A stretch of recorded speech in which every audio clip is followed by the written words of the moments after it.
Mark, how you doing? Doing great, Ryan. How are you today?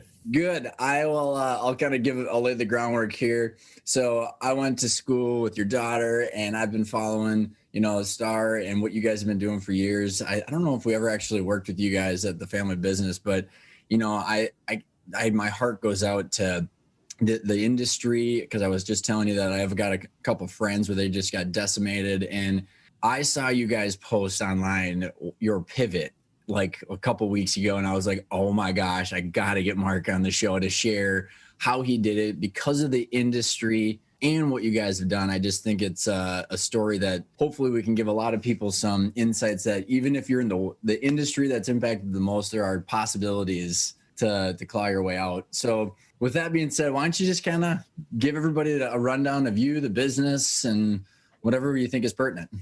Yeah, thanks. We're really excited in the opportunity to sit and talk to you about this today. But yeah, we founded Star Exhibits when we started 28 years ago. And even from the beginning, we were a face-to-face marketing company. We were an extension of our clients' marketing brand and their initiatives that went forward with it. A lot of it drove us into the trade show world, and that's where a lot of the companies were doing their major marketing aspects of it. And we got deep and deep into that world. But it's also been corporate activations. So we do a lot of Target's corporate events. JCPenney, the big relaunch of their brand in New York City in 2012. Major endeavors that are $10 million and plus, to corporate interiors and anything you can think of we've been doing for the last 28 years. And we're an agency that executes. So I've actually got fabrication, designers, warehouse, all those aspects of it. And that's kind of where we got started. We've been doing that for a while, and we were coming into 2020 thinking we were going to have a fabulous year. We were really present to have some serious growth with things that were happening for us. But as you alluded to, the industry really took a dive in March, and it was almost disbelief. Mike Osterholm, you hear, is the epidemiologist that speaks about the pandemic all the time. I fly fish with Mike. Oh, so no way. When it first happened, I called Mike and I said, Mike, what the hell? And he actually wrote a book in 2017 and predicted this. It's crazy. I listened to his Joe Rogan podcast right when it came out, and I was like, yeah, Minnesota. And like, you listen to it, but then you're like, oh, it was that probably like first week of March, and you're going, this is a big deal. Well, Mike has predicted it almost to the timeline. And to be honest, at first, as a business owner, you're just in disbelief. This can't happen. And so we kind of struggle with that a little bit, but you kind of got to look around and go, okay, our first effort was really to take a look at making sure we had the safety and the security of our team in place. What was going to happen with the pandemic? How do we make sure everybody's safe? And then we just totally started to look at what were some of our options and where do we go to gather information. I'm still on our industry's national board and also our international board. So we set up a communication routine. So you started to talk worldwide, what really was happening, what were we seeing across the country, but also across the globe. And, you just started to see trade shows being postponed, rescheduled, and then canceled. And in 2020, IFES is the International Federation of Exhibition Services. They posted a 70 to a 90% drop in revenue for our industry worldwide. And It depends on where you fit in that sector, which part of the, if you're 70 or 90. We were seeing that coming, but at the end results, it was even worse than we, anticipated with that. So we kind of went through those areas, working with that and gathering some of our data. Then we started to look at options. We'll talk about the My Backyard Studios as a pivot, but that was just one of many. We were trying to figure out what else we need to do. And you started to go with the low-hanging fruit. And to be honest, in the beginning, we were doing a lot of bids and did a couple of small temporary hospitals. What do you do to help manage people through this? And that didn't really take off. And everybody chased the PPE program, and they're putting plexiglass together and not making any money, but you're trying to do something to keep your team busy. So we looked in that and tried to come up with some of it. And to be honest, we did produce some of the hand sanitizing stations and sold that to different companies. And that led to another pivot for us. We sold the hand sanitations to Cub Foods and UNFI. And then all of a sudden we found ourselves a new customer working with them. And they ran into the issues with the civil unrest. And I remember calling the sales team going, we're not going to put this on our website but we have customers that are in trouble, and we have a shop full of guys that know what they're doing. Let's go help them board up stores and protect their assets. Mm-hmm. And so we did a lot of the Cub stores here in town. We did a lot of the Target stores across the nation. Oh, wow. Or just all of a sudden they were, getting hit by some of these areas.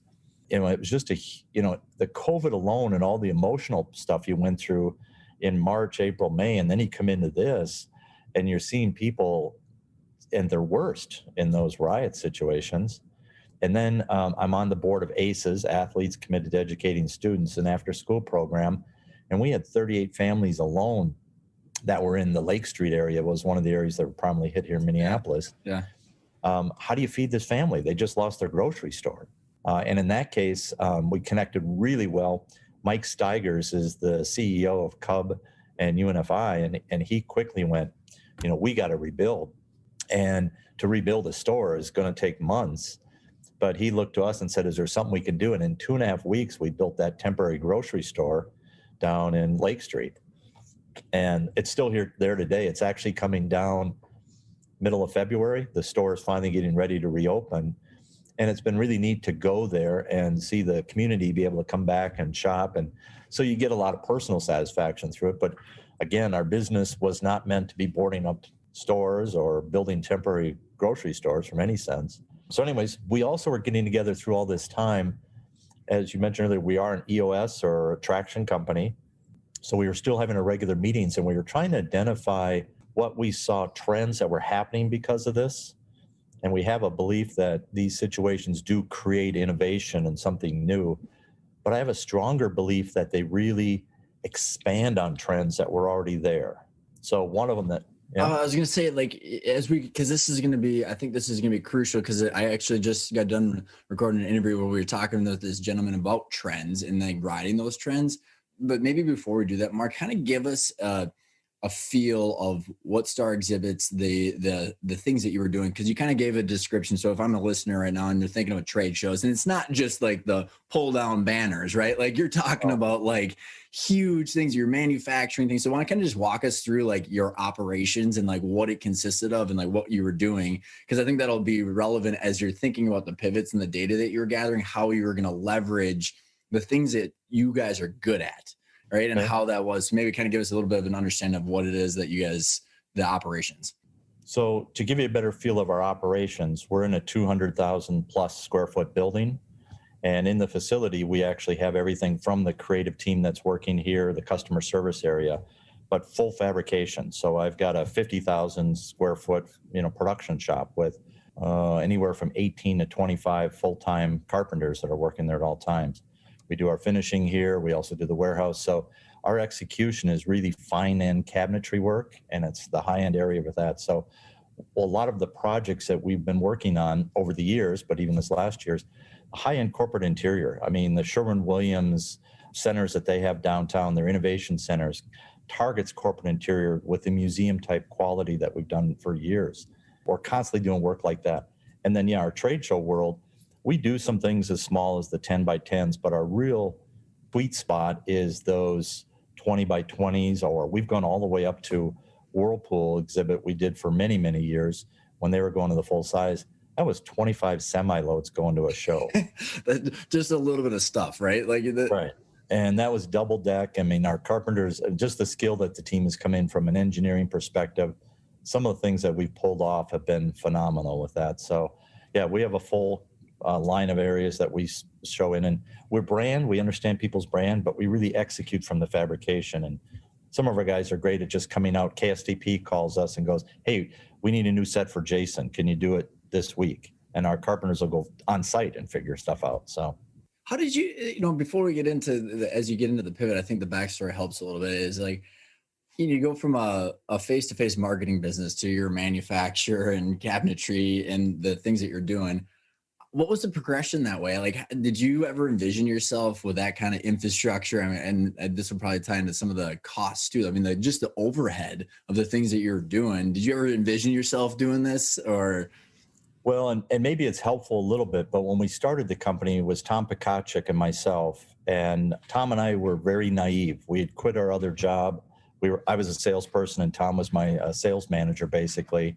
We didn't have any clients. We didn't take any customers with us, but we just came in and we quit on a Friday. And then within 2 weeks, we had our business plan put together.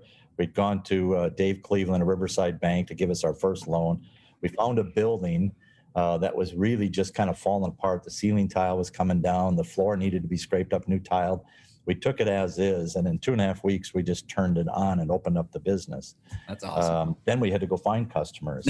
So there was a little bit of that naive, you don't want to know how long it really should take to start a business. Exactly. The risk, it's the blind optimism sometimes is the best thing you could have. Right. But we started as that fabrication right in the beginning. So early on, we pitched. One of our first customers was Pella Windows. Okay. And we did the design and build out of all their stores across the country. So we had to fabricate ourselves and go through with it. But when we went through that bid process and Pella actually awarded us the business, they came up from Iowa to celebrate, and they were buying pizza. There's, I think, 12 people on the staff, and that was probably stretching it. They weren't really employees at the time. But anyways, he went into the back room where our production was, and it was empty. And he was kind of like, I just gave you $1 million contract, and you don't even have a saw back there. And it was more along the lines of, we have one. It's just that back then it was Home Depot. We now got the PO ordered because you didn't give us the $1 million contract. Well, that's where I went to him. Is I checked back then it was fax machines. I just went to the fax machine, Jim. We don't have any orders yet. You gave us the business, but we don't have any orders. So, but no, we started with the idea that one of the things that we were going to be different with was the execution. Okay. So we've had fabrication in it from the beginning. We have evolved, I'm sorry is the right word. We've evolved through that where, it was the old table saws. Then he went to the Altendorf, and now we got 2 CNCs. So we've utilized technology to bring efficiency into play. But no, 3.5 months after we started, Tom died suddenly at 37. Oh my gosh. So he died within a week. Wear your sunscreen. The most aggressive cancer is the sun poisoning, skin cancer. Oh my God. Melanoma. And if you don't catch it fast enough, it takes you. And it took Tom really quick. So I never envisioned to be in this position. And it was Tom who was driving, and I was sales and marketing. So I've learned a lot in the 28 years, and you just kind of, it's been 28 years of pivoting, to be honest. So that's it's a great setup, and I appreciate the context, because now bring us back to, as you guys are in your meetings and you're talking about what to do next, and maybe weave in some of the other pivots that you guys had along the way and how you guys went through that, whether they were intentional or not. And because I think the biggest challenge that as you and I right before we hit record is that I work with all these business owners, and I can go back, and I remember just when our family business started like that, my dad bought a semi truck full of copiers after refinancing our house. And but when you go, the reason I bring that up is when you get to the point where all of a sudden you've got this machine, you got your business, you got your cash flow, you got your plan. There's this sunk cost fallacy, hey, this is exactly what I should be doing. And the risk tolerance isn't as high anymore, right, Mark? I kind of deserve the success that I've got here, and I don't really want to start over based on where I'm at in my career. So as you're dealing with all this, what's going through your head? And then how did you start gathering information? Kind of walk us through that. Earlier this year when the COVID and kind of mentally, and also with the team, there's probably a lot going on there. Yeah, again, when March came through and you're starting to see this, we literally were on spring break with the kids, and this starts happening. You're getting called back, and as I told you with Mike Ostrom and the connection there, I called Mike and I said, "What? I'm in the airport going, dude, what's going on?" And again, he's telling me what's going, his prediction of the future, and I said, "Mike, I'm going to be dead. My company will die." And he said, "Well, the government will just have to take care of you." I think, well, we don't live in Cuba. We've got to figure out some other way to do this. And emotionally, it probably took me, a few weeks to really get over the shock of it. You're just kind of walking through it. And again, when the first COVID started and the pandemic and everybody was locked and you had to stay home, I was the only one in the building. Everybody from a safety and security aspect stayed home. And I still came in, and Alex, my one other son who works in accounting, he worked the dock door because we were still getting trucks coming back from the trade shows, that the shows were emptying, and even the trucks that were going there had to turn around. So we were getting some shipments, but we didn't want anybody back to the safety and security of the people. You take the risk as an owner. Yeah. I'm going to come in, I'm going to make sure we've got everything safe. But yeah, that was our approach through it. And it was several weeks of what the heck is going to happen here? And several of our competitors or several people in the industry have chosen just to hunker down and, have their head in the sand and wait for the storm to clear and then come back. We were just like, that doesn't feel fun. Even if that is an option, it didn't feel like it was the right option. We did a heavy cash flow analysis and said, how far can we go without anybody's help? We went to our bank, and who's been our partner, and we had a line of credit that we were in zero. So we had full line of credit. I was going to grab the line of credit, to be honest, and put it away in case I needed it. Yeah. Max everything out, get a bunch of cash, and figure out what to do. Yeah. Ask forgiveness later. Yeah, and the bank was fabulous. And they said, you can do that. If you want to, you can do that. But hear from us, you've got the line no matter what. We're just going to ride you through, even if it was tied to receivables. If you don't have the receivables, you still have the line. So we let it stay there. And then you just kind of you start to look at, okay, so if I've got cash, how far can I go? What else can we do? Oh, okay. And we did have the pellet project I was talking about. We're redoing the pellet window stores across the country. This is the third time we've done it in our 28 years. And we're in the middle of a 3-year rollout.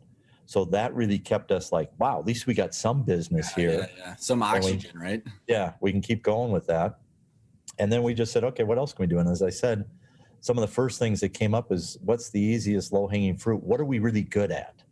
And we are, as a company in particular, well, our industry's good at it too, but I think we really excel at the fast solutions, coming up with good solutions and executing fast. And we call it fast, fun, and flexible. And so we said, all right, what is that? Well, everybody was worried about beds and hospitals and respirators. And one of our clients, builds respirators. So we're like, okay, how do we help them? Can we build temporary hospitals? And that's where we got into bidding hospitals. And like I said, we produced a couple. And then it was like, okay, everybody was scrambling for PPE stuff. And we looked at that. And that was when we just made a decision that we're not going to compete on pennies with some of that. It didn't make sense. Mm-hmm. There was other people that were better for that. So that was a pivot we ignored. But then we just tried to say, okay, what else was there? And then we did go into the customization of the hand sanitizers. And can I stop you for a second? I got a question as you're starting to go into the trends. Maybe kind of go back a couple of steps, Mark. Like, how did you determine what you're good at? And the reason I'm asking, because, as I've been looking and working with business owners for years, there's this, concept in strategic planning of what is it that you're good at? What are your assets, whether it's machinery or people, processes or culture, whatever those things are. What are you good at? Because it's so I look at a business when they finally come to that realization that, hey, it might be applicable what we're good at different industries. And they just never thought about what they're good at as it relates to other things. It's always been what we're good at as it relates to what I've always done. So how did you guys go through it? Or maybe you were already in that kind of mindset from pivoting over the years, but I'm just kind of curious on how you identified that. Is Hedgehog part of EOS, the Hedgehog principle? I know it's Jim Collins. I don't know if it's part of EOS. You might have mentioned I think it's Jim Collins is where we got it from. But because of EOS, we do look at ourselves seriously every year, and we do look at it from a quarterly perspective too. But annually, we really go back into that blue ocean and do take a look at what are we really good at, what are our skill sets. And the Hedgehog thing is, how do you boil down to really the basic of what you're excellent at? So we do that on a pretty annual basis. And so it wasn't any different with this, but you step back and go, okay, where do we really excel? And we were, as a group of not only the leadership, but we're pretty flat. So my managers were part of the meetings. At the beginning of this, we're 100 plus employees. As you go into the layoffs, with the lowest we got down to, it was down to 2 of us in the building for one point. Right. But in a 200,000 square foot building, right? Yeah. Hello. It was interesting as you had to go through that. But yeah, as average now, we're probably in the mid 30s as we're starting to rebuild back up on some of that 30 to 40 numbers. But you looked at, okay, as that group, what do we really think we're proud of? What do we do? We do better than anybody else. And we found a lot of it was the marketing aspect and the solutions we provide, but it was that execution. And the builders that we've got are world class, and they really are some of the best in the industry. And they've got the personality also that back to that fun, fast, and flexible. What do we need to do? How do we get best at it? Where is it? So we really looked at, that's where it got us into some of the pivots with, well, the PPE, we can build custom hand sanitizers, but Mm-hmm. we're not going to go compete against somebody doing plexiglass. So Mm-hmm. we tried to be clear on our core and stay to, we want something that is really marketing solutions. A lot of the trade shows have pivoted a little bit towards virtual or digital, and we're doing some of those, but I haven't clipped that onto the body, the body yet, and actually have a digital agency. We still Mm-hmm. partner with somebody with that. I don't know if that's going to be big enough, and it truly isn't our core today of what we do. Well, it's interesting So, how like I can see like why you would have said no to the PPE and some of that stuff, because it's really commodity. It's just cranking stuff out and it's not utilizing your design skill sets that you probably have. right. Yeah, and what you're trying to do is anybody like us who gets into this size and you've got that shop back there, it's a machine you're trying to keep feeding. Mm-hmm. And so you're trying to, how do I get the shop busy? How do we make money doing that? We had to look at some of the other ways of, ideas are currency. Can you come up with good ideas and solutions? And what were we doing to help solve our clients' problems? So that's where we kind of came in with the PPE for Cub Foods. They were looking for a specific look and a station, and we designed it and gave them a solution for it. And it was like, great. We even had Walgreens reach out to us, and now you're talking thousands of it. But Mm-hmm. to your point, now it becomes a commodity, and it's like, okay, we can't compete against that, so let's Mm-hmm. back out of there. What else can we be doing? So tell me what I love the phrase ideas are currency. Like that like is so awesome. And it brings me to this, I can't remember what book I was reading, and it was talking about like, you got kind of the polar opposite of leaders, Mark, where you have the leader that sits in the corner office thinking they're going to come up with some brilliant idea by themselves, not really talking to their customers or their employees. And then there's this other, I don't know if it was like the rise of I don't know, it's some computer company where they were like literally polling thousands of employees for ideas. So like, Mm-hmm. how did you get your other team involved on the idea generation? Like what was the, Yeah, we always have. I am not one of those leaders that thinks I've got all the answers. I'm not as good as Steve Jobs or, in that kind of category. I have a belief that I want to gather myself with everybody smarter than me mm-hmm. and help be a part of the conversation. And we really want to be a bit of the lesson you learn from improv. Let's add to this ideas. Let's not attack anybody, but let's just keep going with the ideas. But yeah, we've always gotten our team together. And in this case, when it came around, we've got the pieces that we're pulling together this week because we're doing our strategic planning Thursday for next year. And we're a little bit behind because of to be honest, the election and how do you manage the stuff that's gone on with that. Just a couple of things we're all managing, right? Yeah. We've also gone through customer-centric or human-centric design. So the process we go through is a lot of idea generation, and then you kind of lump them together, and then you prioritize, and then you rapidly implement something and test it, and then you roll it back up again. And it's just kind of a baking process on what really gets to the top of the surface. With that, we had a whole bunch of possibilities of what we could do that really fit our core competencies from a fabrication, from a creative, what else could we do to really help? And you got to look at what's out in the marketplace and what trends are going on and what we needed to do. We were looking at producing some furniture. I don't even know if I want to admit it, but one of the ideas that went up there is caskets. We can fabricate. So can we build, do we build caskets? And Mm-hmm.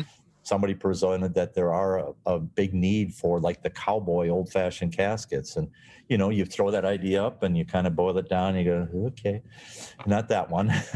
But that's really the process that we've gone through. And it has been company-wide, everybody has a say in it. I mean, we had a real good presentation that we made with the NHL, and it did come from one of my shop guys who was watching a game, and I got this thing, and I think we should try this. And we, you're right. We baked it up a little bit and presented it to it, and the Wild liked it really well and kicked it up to the NHL. Super cool. And I think if there were people at games earlier this year, you would have seen some of that. So we've got some neat stuff out there, but I do believe it comes from the Mm-hmm. consensus of the group, and leadership has to boil down what makes the most sense and kind of help them filter through it. But So end what of is the that day- filtering process? So like after you kind of have your ideas, then how are you testing whether they're working, not working? Maybe that kind of goes into, you can kind of free flow however you want to go about this. So whether it's the data gathering, you're talking your industry, I don't know if you're tracking these with numbers, kind of curious. Take us, after the idea exercises. Yeah, anytime you can, obviously the smaller the test you can do that does ground the decision, the less cost or risk that you have in it. So we'll look at some areas and we'll take one of those out there, the furniture one. So we went a little bit further and we looked at some furniture solutions. You throw it up on Etsy and some of these things and you see if there is any kind of take on it. What is the margins on it? You look at it and go, what's the ROI? Okay, the volume wasn't enough for us to go further in that area. And you do as much data as possible. But unfortunately, with us in leadership or ownership perspective, there's a lot of quick decisions you've got to make, and you're doing it with just, part of the data, and you think you're it, and most times you're right. But, we have a pretty thorough, again, vetting process on the idea. I have to say we're pretty quick at throwing an idea out there and maybe not testing it all the way out. But, we do what we can for it, and if we believe in it, we'll give it our whole effort. So then we can bring you back to the trends that you're talking about. So you're analyzing trends. What was how were you looking at the trends? What were any resources that you were gathering the trends and the data from? What was useful for you? Couple things, again, back to the wisdom of the group. So the whole group came together and we told them that was our goal. So do some research on your own. What do you see are trends happening out there? We've got a whole list of, working from home was part of it. Giving back to the community with the civil unrest. There was just so many plays that came into that. We were trying to figure out from our community, watching the news, back to my associations, what are you seeing in Germany? What's happening over there? And just utilizing any aspect that we could come from that and touching in base to it. And then we would just bring it back as a group and go, okay, so these are what we're seeing is, here's a trend in Asia, here's a trend in Germany, here's what we're seeing in the United States. Oh, by the way, this is what one of our clients, Patterson Dental, is experiencing. What are they seeing for their trends? And we just tried to put everything together that we could, and that's where we got our sources of it. So what was the rest of the other the rest of the industry doing? With what you're doing, you had a lot of good practices and behaviors going into this. Were you kind of looking around? Was there a couple other players that you're going, okay, you're trying this, I'll try that? Like a little bit of teamwork going on, or? It's interesting because I think in our industry, we have thousands of exhibit houses, and most of them are ma and pa and smaller organizations that might be $1 to $3 million in revenue. And then there's a few of us that are in that middle 20 to 40 million. And then there's, just a handful that are really the big boys that are 100 million plus, or some of those volumes with it. And it was interesting to see how each one of those operated. I found the bigger ones literally just froze. There just wasn't a lot of activity with them, and they just kind of went home and nothing happened. The mom and pop ones are panicked. They live paycheck to paycheck as a business. And from an M&A perspective, we would talk to 6 to 10 of them that were about to go under. And we were like, what can we do to help you? We'll buy your business. We'll give, something sort of commission or whatever. And it was interesting. The ones that a good percentage of them just said, no, I'm worth $3 million or 30 million. And you're like, not today. Sorry. Here post-COVID and probably even pre-COVID, it probably wasn't that much. Right. So you kind of had those unfortunate conversations. And there's been a few of those that have already closed. And I think there's more that's coming because they're just a little stubborn and not willing to take a realistic look at what the valuation is. Then there's the other ones that have just said, okay, I was going to step out. We actually were very close with a couple who owned a company in Chicago, and they were about to sign the deal to sell it in December and said, one more year. Let's just do it one more year. The owner's nightmare. And that we were really close to it, but their point of view was, you know what, we're gonna fight through it. We were gonna retire, but we don't have much choice. We're just gonna dig into it and kind of come up with it. And just talked to another owner today, and he was kind of in that area of 1 or 2 years. He says, now I'm 3 to 5. I got to work another 3 to 5 years to get to the value I want to get to. So a lot of the industry was interesting to see how they're going with it.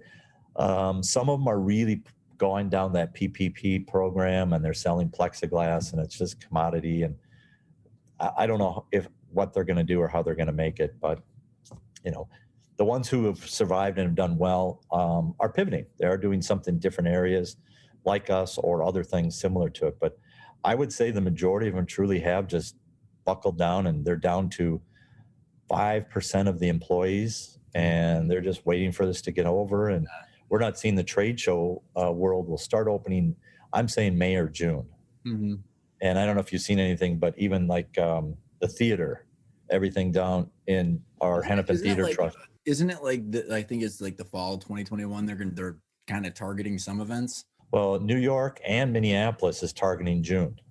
So, holy cow! Yeah, no way. Hamilton will be here late June, early July, and they're still planning on performing that. They think they can get that done, but with vaccines, and we'll see where it goes with it. But the other issue we're running into is, when do clients or companies allow their employees to travel? And so that's going to determine. Even interesting, Mark, as I've thought about because I used to be a keynote at a lot of these conferences that are now all on Zoom, and so let's say you get your customer, the company that wants to do a trade show. Hopefully you got the trade show corporation that has to get all their sponsors. So Right. If you think about like what sponsors are willing to roll the dice on a $50,000 sponsorship, so you kind of look at all this, like who's going to start fronting the money to get the commitments to start the whole supply chain going. Well, one of the interesting things I think from I guess the world, but we believe that one of the foundations that's going to help the trade show is the World of Concrete is scheduled to still happen in Vegas in June. So I think that's going to be the basis of when the trade shows start to come back. But surprising, we're talking to customers, there's other ways to pivot on how do you want to get your clients together. All the casinos that are Indian based and such have their own sovereign nation. So they make their own laws. So do you have a convention at a casino? Oh, interesting. So those are things that we're looking at. Or how else do you go in? Because again, all of our clients have to sell a product or service. Right. Where's their customers? And we call it, the integration empathy. Some customers are fine with no mask. Some customers won't come near you, whatever. How do you get in front of them, and how do you show it the right approach and empathize with them on their position in the COVID, protocol? But some of it is mobile programs. It's easy to put a mobile truck out there, and we have an exclusive deal with Winnebago and their specialty vehicles, and we did the Vikings food truck. You can do more things like that. But it's also just smaller get-togethers that are, instead of one big trade show in Vegas, maybe there's 20 of them across the country that are smaller. And those will be opening up sooner, I believe, from a legality standpoint with the different governors and such allowing them. So what kind of walk us through, were there any competing decisions with the My Backyard Studio? And feel free to just give us the rundown of what you guys are doing and how you landed on that and how it's all coming together. Yeah, again, like I said, with the trends, we really feel that it did create some innovations. And so this is going to change the world. We're all going to be different afterwards, and we have to figure out what best way suits that. But as we look forward, as I said, I really believe that it explores or explodes a trend that's already in place. Yeah. And this work from home was going to continue to be there. We actually talked to one of our competitors that's doing this, and they're out in the West Coast, and they do 80% of their business just in California. And we first asked, can we do the rest of it for you? How about we just be your fabrication, or how do I support you? And right in the conversation to start with, I said, I'm not going to sign an NDA because I think this is such a good deal. If you won't work with me, I'm coming into the business. And we're like, okay. And we tried to work with them, and they just went away. They didn't. It was like they just stopped. They're busy. They're as busy as they can be. They did 90 of these in the month of June. Explain what these are. Because I love it. And we'll link to pictures and all that kind of stuff. Because you and I and Matt were just talking right before we hit record that I was at home last week with my kids from a positive test at the daycare center. So I was trying to work from home with my kids, and all I could think is, oh, wouldn't it be nice to not be in this house? Yeah. Well, so what we came up with is we realized this working from home trend was going to continue. So we created studios. So we got mybackyardstudios.com. And it really is it can be as little as a 10 by 10, 10 by 12, 10 by 14. We're actually looking at 2 right now in California that are 500 square feet. So they're 20 by 30. Okay. So it can be any kind of size it goes, but it really is your sanctuary. It's your place that you can go to and you can work with it. And I was testing it with part of the discussions of people like you or other advisors in my circle. And the guy across the street from me is a brain surgeon. and he's been forced to be at home a little bit, but he's now doing the home medicine thing. And he's got a 6,000 square foot house, him and his wife, and one son. He's like in 8th grade. And I presented it to him, and he's like, I got to have one. Same thing. He said, Mike, anytime I'm on with a patient, the dog barks because UPS shows up or the kid comes in and the refrigerator, I need my own place. You're onto something. 6,000 square feet. He can't find a closet to hunger down in. Well, and there's something to that, also it's the professionalism. You've got a great background. This is the background of my office here. And if we were really doing a video Zoom, I even tweak it up a little bit. But I can't tell you the number of major corporations that we've done Zoom meetings with. And I'm embarrassed to see what's behind them. Crazy, isn't it, Mark? Okay, so small little side story. I think I've told this already on the show, but so my wife is a marketing manager at a company. She's she was supposed to attend Inbound, the HubSpot big conference. I don't know if you guys have ever done some of them. Yep. So this guy, I go up, it's at the end of the day, and he's doing their keynote, right? So I'm assuming usually he's presenting in front of 5,000 people. The price tag for a speaker like that's probably 10 to 30 or 50 grand. And the guy's sitting literally in like a trash can, Mark. I mean, I'm just like, dude, like they probably paid you some money. You couldn't have just at least like put a green screen up that's like $100. Like, yeah, and even those green screens, we looked at those a little bit. And when you do certain moves, totally, behind you feel like you're on drugs. You're like, okay, you in or out of the picture, and And so when we went a little bit further with that, part of our research and chatting with this other company and then the clients that they've used, it really has been utilized by a lot of people already as if it's a yoga instructor or a psychologist or an accountant, or there's a lot of businesses that people can really have an office outside of their home. It's a small little office and they don't have to go downtown, pay for the parking and fight traffic and that stuff. And it's accepted. And then there's another big trend that we're seeing with the ADUs. So where's your grandparents are going to stay, or where's your parents going to live? Have a place in the backyard and such with that. We're also seeing an awful lot where the new generation doesn't want the big house or the yard. And there literally is communities that are starting to be developed of the small homes. Yeah, like the tiny houses. That's honest to God, Mark. That's exactly when I saw pictures. And just for the listeners, like these aren't just like shacks. Like these are like, I will look, you got that all like, there's a trend right now with all like the black shingles and the nice white siding and all this. I mean, it literally looks like a brand new, like little mini, it reminded me of the tiny houses. It really did. Yeah. I mean, they're totally meant for that. So these are major studios. We don't say sheds because couple of reasons. One, I can't sell a shed for 20 grand.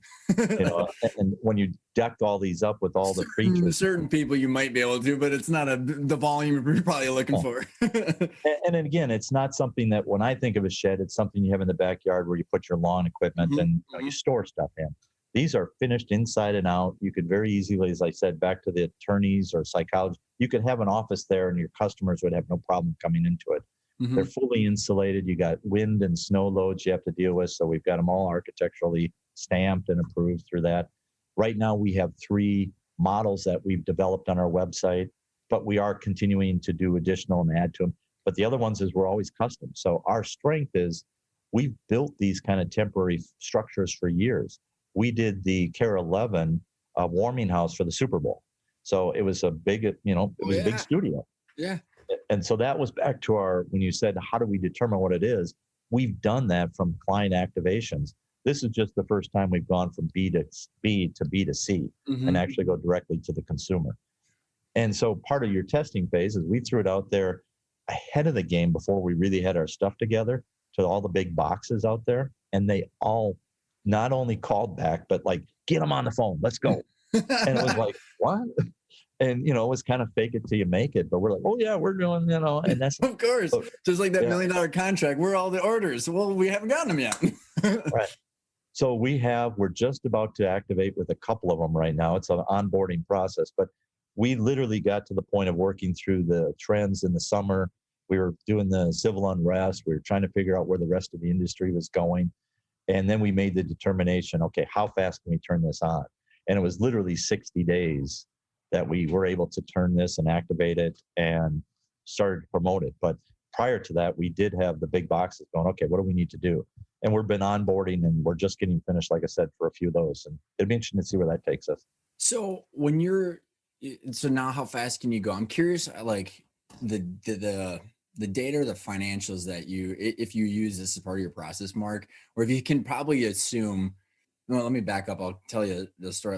What that it goes back to that sunk cost fallacy, right? Like the fact that you just want to keep going instead of putting out a model to say, hey, this is how fast our cash goes. This is what we should do. Cause I think a lot of the restaurants right now, Mark, they're mortgaging things and they're taking out lines and just hoping and praying, but there's Right. not like a objective decision to say, hey, this is how far our runway is. This is what we want to need to have as a return to make this worth it. Did that kind of go into your decision making or?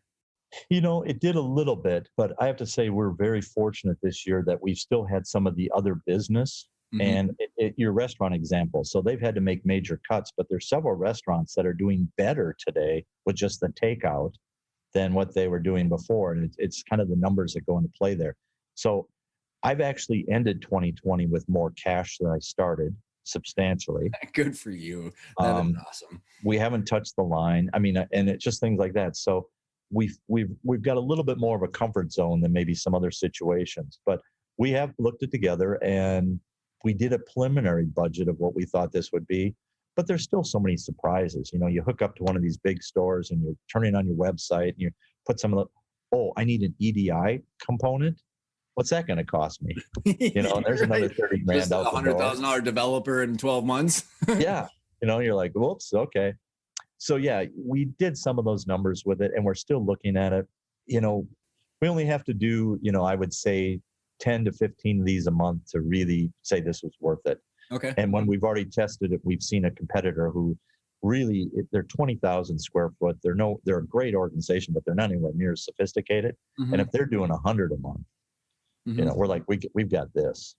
Well, and I think, that's super helpful. And I think what would be your response to someone that is just trying to do this? Like, how do you stay objective, right? Like, because, as an entrepreneur, you get so passionate about your ideas, which leads into probably, dragging things out longer than they should. So is there a way, or like, what do you do to stay objective on these ideas and how you're executing them?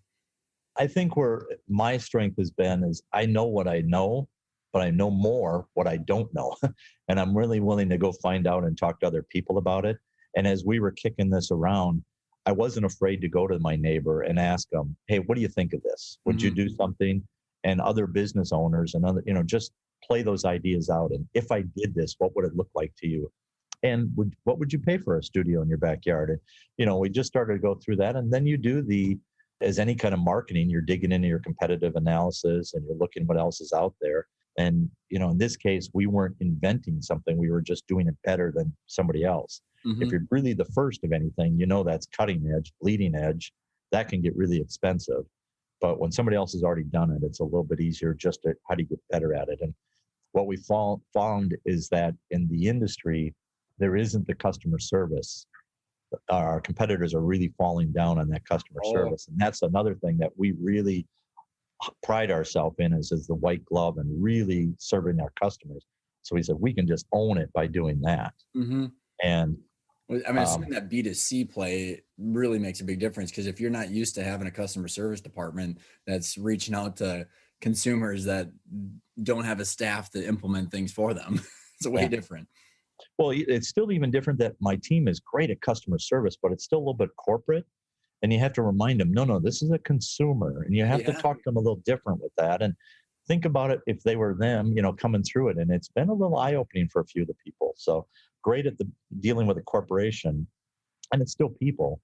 But when you're a consumer, it's a whole different prospect that has to go through with it. So what do you see as an aspirational goal with this? I mean, where do you see this trend accelerating towards? Well, again, as I said, the industry was at 70 to 90% drop. We ended up finishing the year about 40% off our target. So we feel lucky about that. And I'm really thinking that this will make up that 40% for the coming year. And to be honest, I kind of see it running for at least 3 to 5 years. And there's a little part of me as a business, at some point, do I split it, and sell one off and the other? how do you kind of keep it going with it? And because it's helping us today, and it really fits our core values, but it also can be something that's separated. Mm-hmm. Our facility here, again, is world class. We have customers that come through it and are just blown away, but it's really set up for a marketing agency. Mm-hmm. You as a consumer really don't care, when you're buying your studio, that we have a beautiful facility. It could be in a pole barn and you'd be just as happy kind of deal. Mm-hmm. So Yeah, you there's you need an online storefront more than anything. correct. So, but we invested heavily in this for our other business. And that was one of the other shocks when you talk about business and assets. When we built this building 4 years ago, was our first build to our suit. And we had great aspirations from it. We took a huge dive that first year in profitability because my whole team was focused on the building versus the business. And you kind of go as an owner, what did I do? I was focusing on one thing and another. And then, you start to see it. And that's what I was saying this year, we thought we truly would get our return on investments. And we haven't in the building, but it'll keep coming. So you just launched a big thing with ESPN, right? So just feel free to brag a little bit. It's okay, because I'm very excited for what you guys are doing. So give us a kind of a rundown of what's going on in some of the activity. Yeah, so the My Backyard Studios has gotten a lot of attention. And what really worked well is we've reached out at 3 levels. 1, to the consumers and gone direct with the website. 2, to the big boxes. But 3, we've also gone then to the corporate world, the HR departments. What are you doing for your C-suites? If you want them to stay home from work, here's an opportunity. And then we went into the same level of sponsorships. So what is going out there also at the sponsorship world? And ESPN picked it up, and it's college football playoff. And that's the organization that does the final game. And they have a tag a teacher mentality. So they're like, we have nothing to talk about with no people coming to the game or minimal. We need content. So we helped them with this whole concept. And it was a presentation from our team going, this is a solution for you. What if you gave a teacher a studio? And they just fell in love with it. And so, yeah, it was down in Miami Beach a week or so ago for the final game. And we're on the boardwalk there. And it was a good chance for all the teachers that come in and to see it and the different sponsorships or whatever. And the finalists is about to be named on who the teachers that won it. But great success, a lot of PR for it. And, they want to do it again next year. We're doing the same pivot or kind of offer with the Zurich Golf Classic, and 3M is one of the ones that we also do some work with. We're pitching that to our other clients on what about doing something like this? Here's a way to do it. And there's so many other uses of this. So it's not just a classroom or an office at home. It's any kind of pop-up retail. So what is, if you're thinking, because you're in a lot of CEO peer groups, I believe, or you've got a lot of friends. Yep. And like, for someone that's listening in and there's a pivot that they should have done, or there's one that they could see themselves, grasping onto, like, what kind of words, maybe for the mental hurdle of this, but also the tactical hurdle, like, any thoughts? Yeah, I guess you talked about it a little bit. There was that emotional stage where I've gotten to this part of my career where I didn't want to take all those risks. And I was kind of pulling back a little bit. And what I realized is, no, if you're really going to be an entrepreneur, you got to still lean in and take a look at where you want to go. I just chose, I didn't want to be one of those companies that hunkered down and waited for it to clear. How do we take advantage of this? Mm-hmm. And it sounds harsh to take advantage of COVID, but there's things that are going to change. So there's new markets that are going to come up. What are you going to do to leverage it? I have a fiduciary responsibility to my employees. What can I do to really make them successful and go forward with it? And it takes the entrepreneurs willing to take that risk and do it. And it took me talking to myself going, no, you got to do this, dude. Remember, Mark, you were in a building 28 years ago and you had nothing. And I think that's the biggest hurdle, is that for any business that's looking at, because we just got off a 12-year bull run, right? Like, we're like, as long as people were buying stuff, there was money flowing through the entire economy. And I think there's because I'm friends with a lot of investment bankers, and like, just the tick up, because people now they're not clipping coupons, right? The distributions aren't coming as well as they used to be. And so, like, it's the crap, I'm back to square one. And it's a tough mental thing when you don't want to risk it all again. And that's where, like, kind of tying that to the objective feel, like, hey, like, this time you can be more objective instead of, risking everything on the passion. And there's I think there's a healthy balance there somewhere. Yeah, I think there is a balance with it. But the other realization is you can fight reality and then get your frustration or whatever, or you can accept it and then that brings you hope. So you don't want to get into the resentment of the world.